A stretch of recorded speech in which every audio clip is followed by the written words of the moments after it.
Welcome back to another edition of Ringside Review. I am Athan Hristodulu, joined alongside, as always, by Matt Colpitts, coming off the heels of another edition of Monday Night Raw and, of course, Money in the Bank this past weekend. A lot has gone on the last couple of days in wrestling. Matt and I will, of course, dive into it all. Before we get into Monday Night Raw, though, Matt, let's just briefly touch on it. Money in the Bank, 2 for 2 on your part. I love it. Proud of you. Awesome selections there. The Naomi one, I did not realize how many people, I knew that there was a big group that wanted to see it happen, but I did not realize just how many people wanted to see Naomi win. Seth obviously getting the win on the men's side. Just overall thoughts on the show.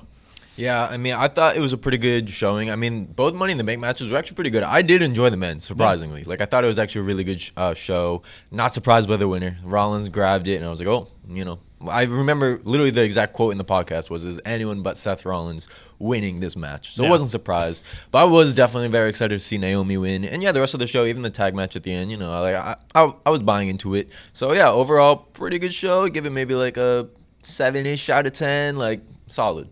Yeah, no, I'd have to agree, man. I thought it was a really good show altogether. Even just like the matches in between the Money in the Bank matches themselves. A lot of drama going on between the tag team or the entire tag team match we had at the end of the show as well with John Cena and Logan Paul. The little confrontation that they had between themselves. The drone shot of Logan Paul taking the suplex, I thought was the first couple of times I saw that whole because I feel like Logan Paul and the drone is kind of like a gimmick thing that he does now. But the first time I felt like I saw that, I was like, nah, cool looks and everything, but I don't know. Seeing a suplex be done the way he held the camera was honestly one of the cooler things I think I've ever seen in wrestling. But I thought it was a really good show. And like you said, both Money in the Bank matches, I don't think disappointed really at all. They were really entertaining.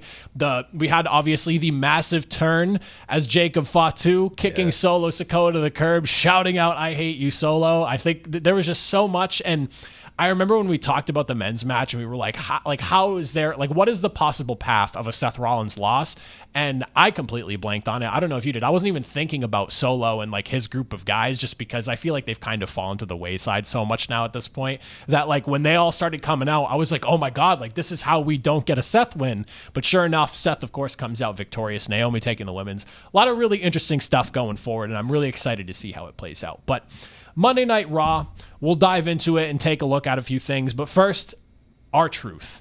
He made his surprise return at the end of Money in the Bank in that tag team match we were talking about. He comes out, basically makes a scathing promo in a way, but also just I'm back, but this is me, Ron Killings, the truth. How are we feeling about this? Because I was just assuming R-Truth is going to be back. He was going to keep doing his thing. But no, he came out. He cut out the dreads. He basically is Ron Killings, actually Ron Killings. And I didn't really watch him way back during his run during TNA, but I've gone back because I was curious. And I think even if R-Truth Ron Killings is as old as he is at this stage in his career, he's very good on the mic, and he's always been really good in the ring. There's some sort of push, right? Some singles title has to be in his near future. Yes, 100%. And that's what I'm hoping. And you already kind of hit upon exactly what I wanted to talk about, was his age. He is clearly at the tail end of his career, which is why WWE so easily kind of chose R-Truth and Carlito to be the ones that got cut, because they're just trying to get rid of, kind of the veterans that are not doing too much, just floating around the mid-card. But with him coming back as Ron Killings, I love it, man, and I am buying into it. I had previewed it to you before this podcast, but I really loved R-Truth's run in 2011 back against John Cena. I had the little Jimmy shirt. I was that into it. Wow. I was loving his run, and I wanted him to win. As a huge John Cena fan growing up, I wanted him to beat John Cena in Washington, D.C. at Capital Punishment, which didn't happen, and that kind of killed his momentum, killed his push, never really recovered from it in terms of re-entering the main event scene. Do I think they're going to put the World Heavyweight Championship, either of them, on Ron Killings? Probably not. However, I do think this is great fuel for an Intercontinental title run, U.S. title run, maybe a bigger, AAA feud that could main event a smaller Monday Night Raw or whatever. I like it. I think it's going to be hard for him to kind of brush off all the comedy that he's just accumulated for literally over a decade. But I like it. They need to strike the iron while it's hot. They're still getting the "We Want Truth" chants, and he's already back. So, run with it, and I'm excited to see where it goes. Yeah, I know. I mean, this is one of those things that like, and you bring up the capital punishment run against Cena back in 2011. That's one of those things that like that was a time in WWE where things were not necessarily in the greatest place, I guess you could say. And that's something that like, I almost feel like you bury in the memory bank of professional wrestling fandom. But when you go back and you look at it, it's such a unique thing. And now we're going to get Ron Killings. And like you said, he's got to shake off the comedy of R-Truth. And I think last night was a really good step in that direction. Very serious type of thing to be going out and on screen in front of the world to see you're literally cutting off your hair and making a statement like I'm not the same person that I was even just a week ago. So I'm really looking forward to seeing what he does and getting the opportunity to experience Ron Killings live as it's happening, as opposed to looking back at what he was doing during his time in TNA as world champion over there. Like, this is something that I did not ever anticipate getting, and that's the beauty of professional wrestling. You really never know what's going to happen. As for the rest of Monday Night Raw, though, some stuff we've got to get into here. First and foremost, something I was so excited to talk to you about because, listen, I have been waiting for John Cena and CM Punk to get the one-on-one, and now it is official, as the challenge was officially put out by CM Punk. It was made official later on in the night, but we got John Cena. He came out, did the whole dates thing once again that we saw him do a handful of weeks ago, and it's incredible just how fast time is running out with this, but we're now getting CM Punk, John Cena at Night of Champions in Saudi Arabia, and there was so many layers to this story being told as it was playing out, from callbacks to their rivalry back during 2011 and 2012, and some of the things that were said between the two. Obviously, the CM Punk quote mentioning the Boston Red Sox to New York Yankee comparison, hearing that again, just whatever it is, like 13, 14 years later, is just absolutely insane. Like, the wrestling kid fan in me is just like over the moon with the way they laid this whole thing out, to the fact that CM Punk gave John Cena the opportunity to pick the date of when they were going to face, and John Cena, with a smirk on his face, forcing him to go to Saudi Arabia. And for those that aren't in the know, we can't pull up the tweet that he had on the screen about this one here, but something along the lines of blood money. If you go back through CM Punk's Twitter, I'm sure you could find it.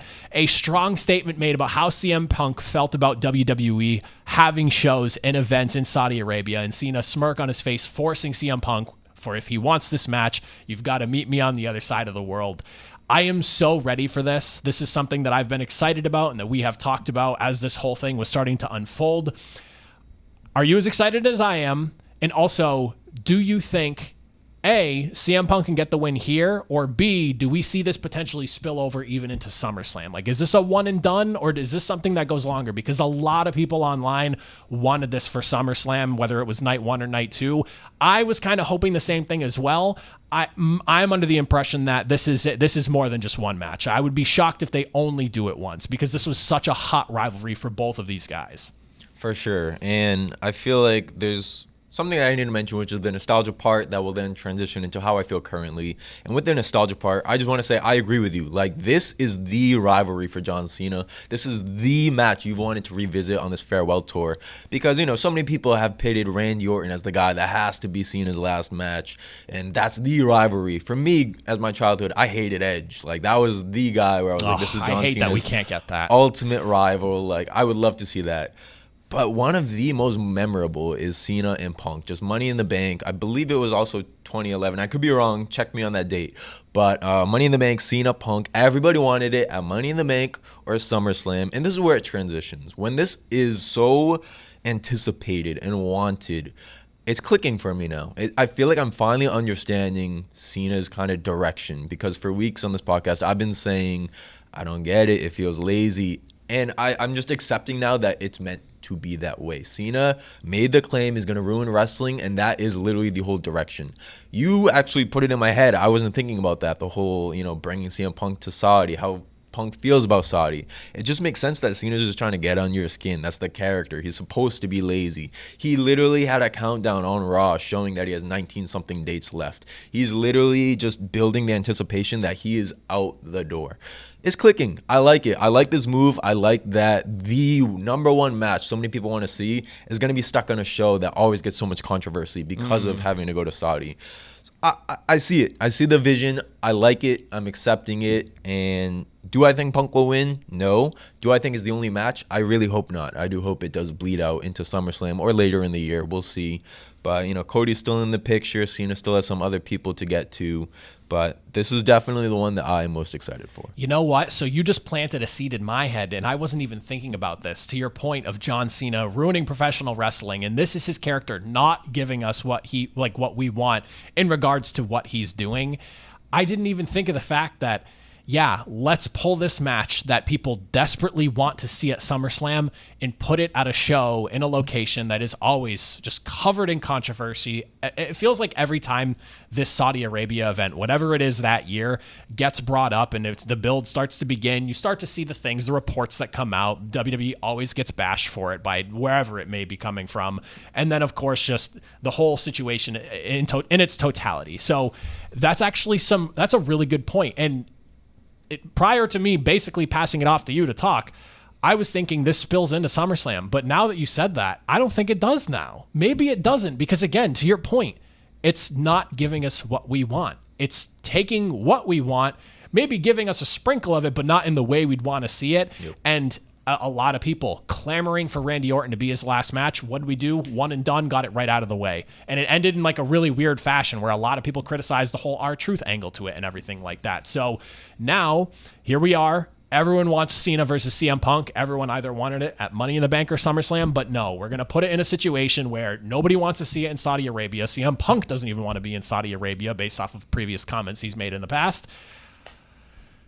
I think the direction just clicked for me too. And now I'm putting it all together. So it really is just going to be giving us stuff either we want, but not in the way we want, or we're not going to get it at all. And that's just, if that is the angle, I'll give WWE props, because that's not how I felt literally before we sat down to talk about this. That's impressive that I just got there with that. And I know we're moving on, but I just have to say, I think the ultimate build is going to be this whole Cena redemption arc, which again is clicking. It's like, you're going to hate it. He's cutting corners. We're not getting what we want. Yeah. Hopefully it leads to, in December, whatever it is. I think it's rumored that it might be here in Boston, which catch me there. But if it does happen, I think it's going to be Cena finally like becoming the good guy, going out the good guy. Or maybe not. Maybe since we want that, they're not going to give it to us. Like, I don't know. My God. I don't know. But we'll see. It feels like we're clicking something right here. And I just had to mention that. Like, they're planting on the seeds. All these good guys are like, especially Punk last night. He was like, who are you? Like, this isn't you. Like, you're troubled, you're conflicted, and you can tell that it's getting to Cena because he's just that good of a performer and, speaker. But I'm interested to see how it all plays out, but I think that's what they're alluding to, and it'll be interesting to see if they go that route, or since they know we want it, they don't give it to us. Yeah, man, you've really got my wheels turning now. Like, I feel like I'm looking at this in a whole different angle than I was literally 15 minutes ago as we were walking in the door to do this.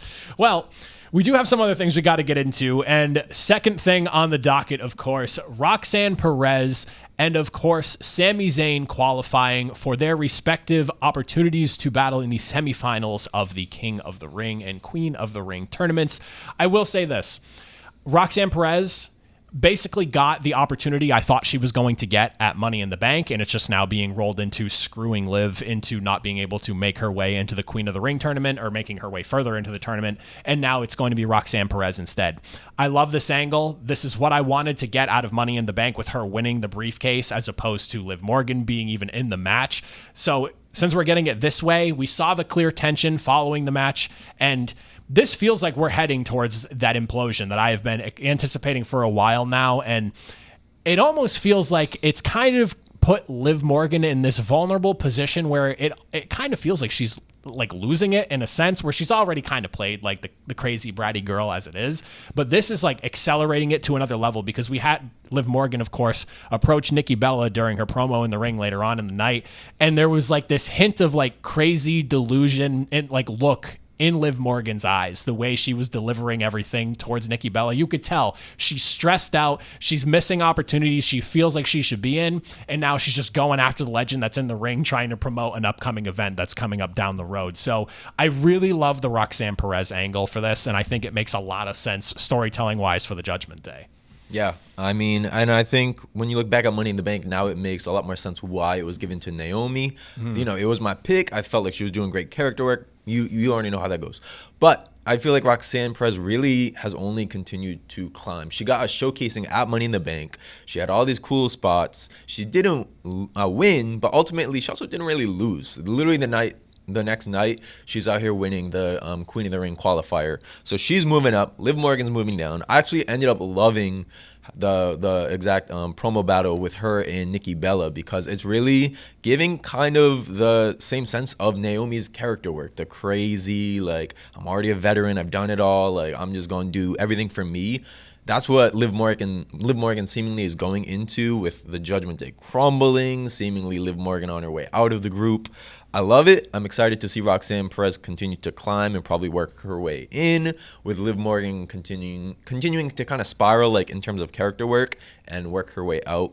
I'm all for it. Yeah, no, I think this is exactly what the Judgment Day has kind of needed to get back to being like the center of attention with Monday Night Raw. And it feels like they go through those ebbs and flows. If they are the peak of Raw for a while, then they die down a bit, and like it's just a roller coaster. And this feels like this might shoot them the furthest they've gone to this point here. And I'm really excited because I know a lot of people love Liv Morgan, a lot of people love Roxanne Perez, a lot of people love Dom Mysterio. Like, there's a lot of fan favorites right now in this group, and like Finn Balor, the amount of people who love Finn and want to see him succeed too. Like, there is a lot going on right now with the Judgment Day. And then, of course, on the men's side, like I just previously mentioned as well, Sami Zayn qualifying for the men's side of things. This was something that, as it happened, and I saw him win, and I had mentioned to you this, I had mentioned this to you earlier. I was a little bit worried because I'm like, oh my God, here we go. Sami Zayn's going to get in this position. He's going to find himself in the finals of the men's side of the King of the Ring. And then what's going to happen? He's going to wind up losing it and coming up short, as he typically has been. Now, the Gunther and Jey match later on in the night kind of changed how I felt about it, but I just want to hear your overall thoughts on Sami Zayn moving on and getting put into a position that he's in right now. We'll touch on the rest with Gunther and Jey after. Yeah, for sure. And I know we had touched upon this because I think Sammy, it was when he probably did that promo with Seth Rollins to open up Raw right after Seth Rollins' turn. I had mentioned how excited I was that Sammy still kind of planted the seed that his ultimate goal is to win the world title. And, you know, I wouldn't say Sammy's in my top 5 favorites or whatever, but it's hard to hate him. He's just put in the work, and he's always just been there. And you've always seen the success go to Kevin Owens, which, you know, they're blood brothers. They're always going to be fighting or teaming for the rest of their careers. It always kind of hurt to not see Sammy get a little bit of that glory too, a.k.a. the world title. So I like that he's, you know, moving on in the King of the Ring tournament. When I saw the Fatal 4-Way, Sammy was my pick. I was like, feel like it makes the most sense for him to kind of move along in this. And I do envision seeing him win it all for the reasons that we're going to talk about next, being Gunther. But yeah, I'm for it. I would love to see him win it and hopefully take that title. Hopefully Gunther is a transitional champ. I'm spoiling what we're about to talk about, but no, it's fine. I mean, we can get right into it. Obviously, yes, and it's a perfect segue, to be completely honest. And obviously, the big shock last night, Monday Night Raw main event. You got yourself a world championship match, and Gunther coming away with the title. And I'll be honest, I did not anticipate this. Sami Zayn winning that match did not make me think, oh, maybe this was possible. I thought that Jey was going to keep going for the run, and there were moments in that match where I was like, yeah, see, Jey's going to win. Jey's going to win. And the back and forth with the sleeper holds that they were just trading as they made it through the finish line of this match, there was not a moment in my mind until Jey Uso literally is passing out that I'm thinking Jey Uso's not winning this match. There was just no thought in my mind. But here we are now. Gunther is the champion, and it makes the Sami Zayn win make all the more sense. The long-term storytelling that you were just talking about, Sami Zayn alluding to, his grand goal is always going to be winning a world championship. And it feels like WWE has been planting that seed quite a bit, and it feels like they're going to finally pull the trigger. And you can't have Sami Zayn take the belt off of Jey Uso. It does not make sense with the way those two guys are together as friends. It had to be against somebody, and if it's anyone that could make you look good in a loss, or I guess in a win rather, loss on his end, it's going to be Gunther, and taking the belt off him, whether it's at Night of Champions, if the match ends up, or not Night of Champions because he would be in the finals there. So what? SummerSlam would be the end up, the coup de grace of the whole thing. So this has me excited because we're gonna finally work our way towards that world championship that Sami Zayn definitely deserves. For sure. And I don't know. I mean, you summarized it greatly, so I don't want to kind of just repeat what you said. But I do feel conflicted in a way, and I want to express that because I was all for Jey Uso. I love seeing him. Well, I had mixed feelings when he eliminated John Cena at the Rumble, but I did love seeing him win, get the opportunity. I loved him winning at WrestleMania 40. I would have loved to see a proper run. I feel like we didn't get to really tap into that too much. He got to defend against Logan Paul, and then I feel like besides that, and Seth Rollins once on a Raw. Oh, yes. But besides that, I feel like he didn't really get too many one-on-one defenses. We didn't get to see too much. So in a way, I feel a little disappointed that it almost feels like WWE doesn't really believe in him as a singles champion, because it was the same deal with the Intercontinental title. He won it, and then maybe a week or two later, he lost it right back to Braun Breaker. Yeah. So in that way, I feel conflicted. I feel for him. I don't know if he's ever going to be a world champ again. I would hope so. But it's like, where does Jey really go from here? With that being said, I'm conflicted because I've always wanted Sammy to win a world title. So it's like, you just can't get everything you want, and that's what this situation feels like. Excited to see Sammy move on. Hopefully he gets that title off Gunther, because I'm really kind of bought out of Gunther at this point. It's not that I don't love him. I do like him. I think he's an incredible wrestler, but it's just like there's so many guys right now. Rollins, Zayn, Punk, you name it. The list goes on and on that could be world champions right now and should be. And then you just give it back to Gunther. I was like, hopefully he's a transitional champ. That's what I'm hoping. But yeah, the dilemma is present. How to express that? I hope that Jey is able to rebound. We'll see. But ultimately, if it leads to a Sami Zayn championship, I can be satisfied. Yeah, I feel like, and to your point too with Gunther, him being a transitional champion doesn't even sit right with me because of the way they've built him to this point with just the dominating runs he's had as champion previously. For him to win the belt now, and he's going to have a reign until SummerSlam, I would assume is when that championship match will be able to be cashed in for whoever ends up winning. In this case, Sami Zayn, with the scenario we're going with. That just feels like too short of a run after the massive run he had with the World Championship the first time, and then the IC title before that, you losing it the year prior at WrestleMania 40 or 39, excuse me, whenever that was, that triple threat match I'm thinking of. I just, it's interesting, but I will say it's so interesting and so unique, and a lot of things went in ways that I don't think anyone really anticipated, that we're all just left asking what's next. So I really like the way WWE is setting things up right now. I think Money in the Bank was a really strong event, and this Raw was honestly a really strong Raw to send us into a direction that I really like right now. And that's not a tune I was singing maybe a few weeks ago, so I'm happy to be where we are right now. There's a lot of intrigue, a lot of interesting aspects, and just different paths that the WWE could go down with a lot of different people right now. Things are very much up in the air and not predictable in the slightest. Maybe the Money in the Bank matches were predictable, but where we go with everything is definitely not. So a lot of interesting stuff to look forward to, but that is it for Matt and I. As always, if you made it to the end, greatly appreciate it. We'll see you next week for another edition of Ringside Review.